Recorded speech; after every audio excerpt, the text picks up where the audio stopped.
Olá, quarto ano. Agora vamos para a nossa aula de língua portuguesa.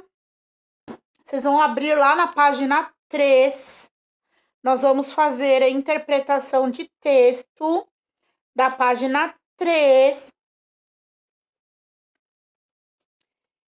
E página 3, o texto está na página 3, 4, 5. É um texto enorme, mas eu vou tentar ler, tá?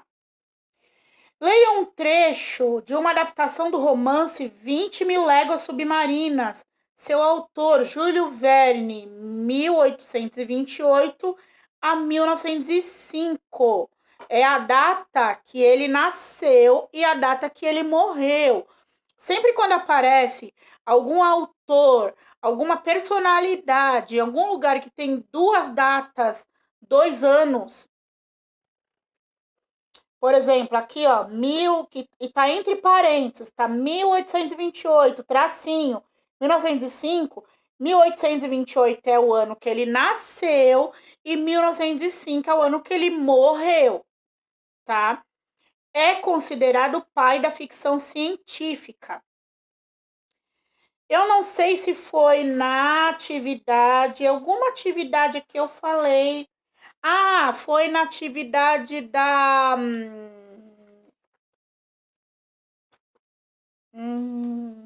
atividade de livro da família, que eu falei das 20.000 léguas submarinas. Ou foi língua portuguesa, ou foi no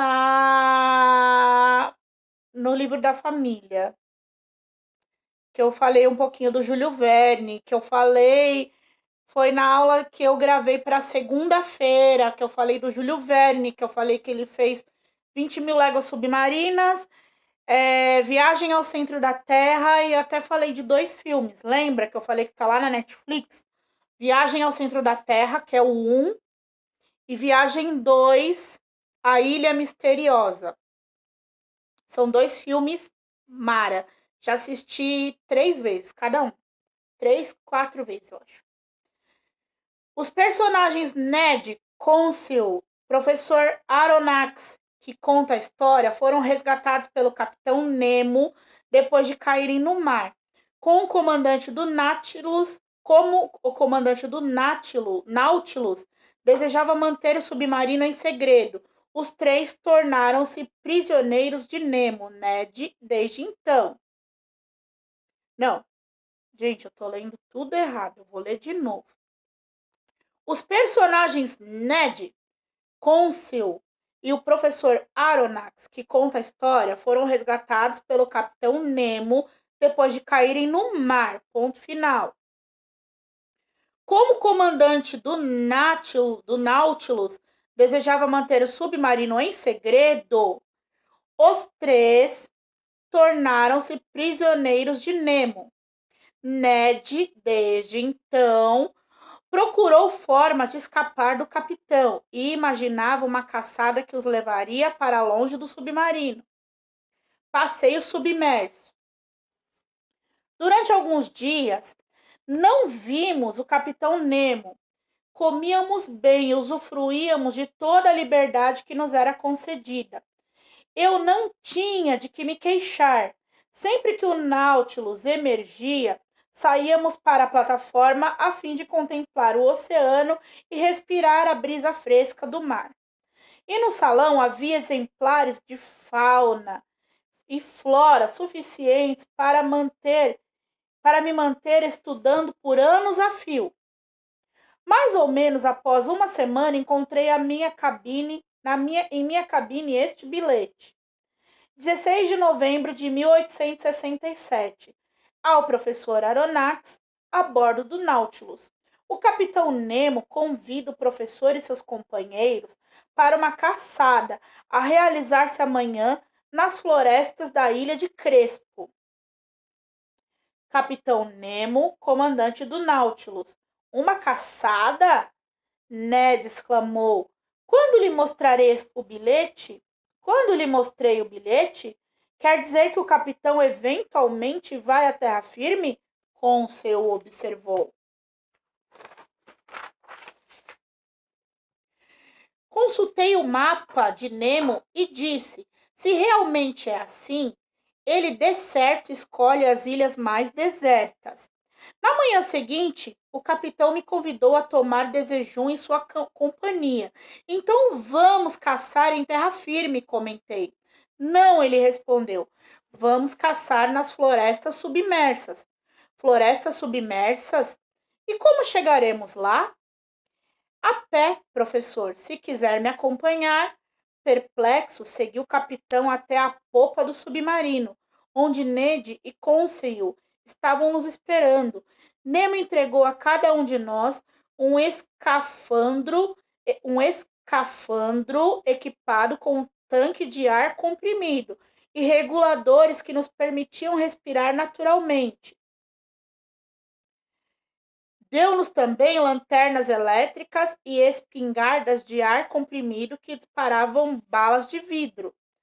Conseil e eu nos escafandros, mas Nietzsche recusou terminantemente a participar de uma caçada subaquática. Estava desapontado, pois não seria daquela vez que teria oportunidade de fugir. Saímos do Nautilus pela câmara de compressão na base do casco, e um instante depois meus pés tocaram o fundo do mar.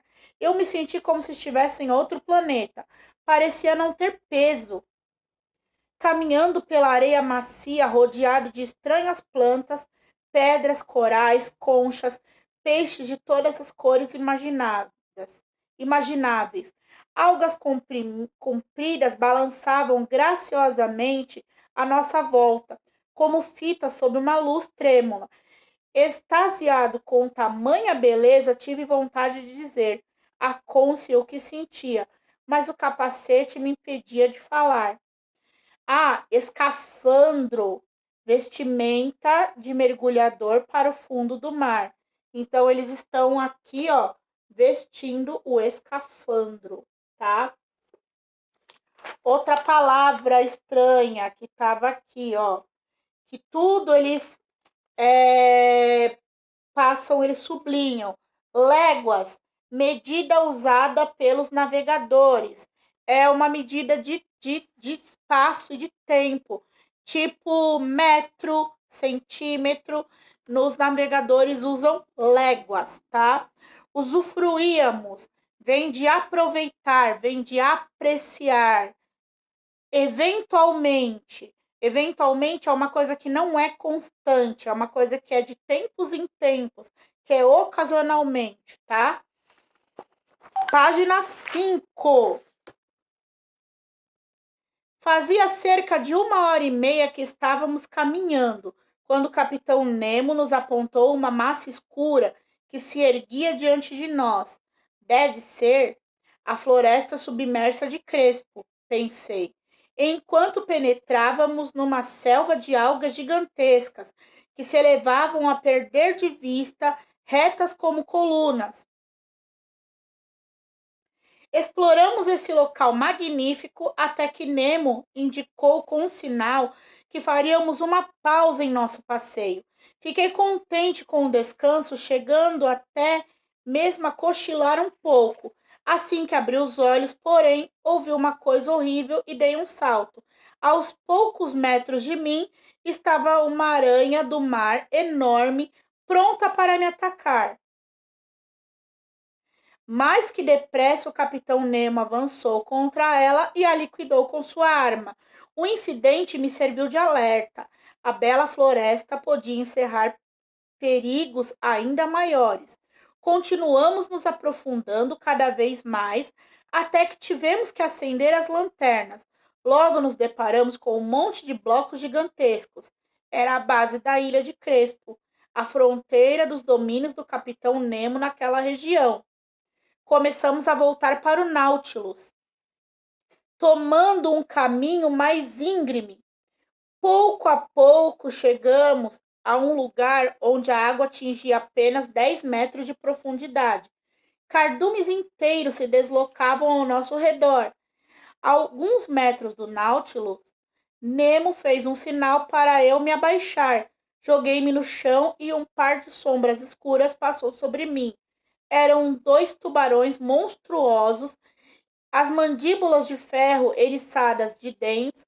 Fiquei apavorado, mas felizmente eles se afastaram sem nos ver. Meia hora depois estávamos a bordo, sãos e salvos.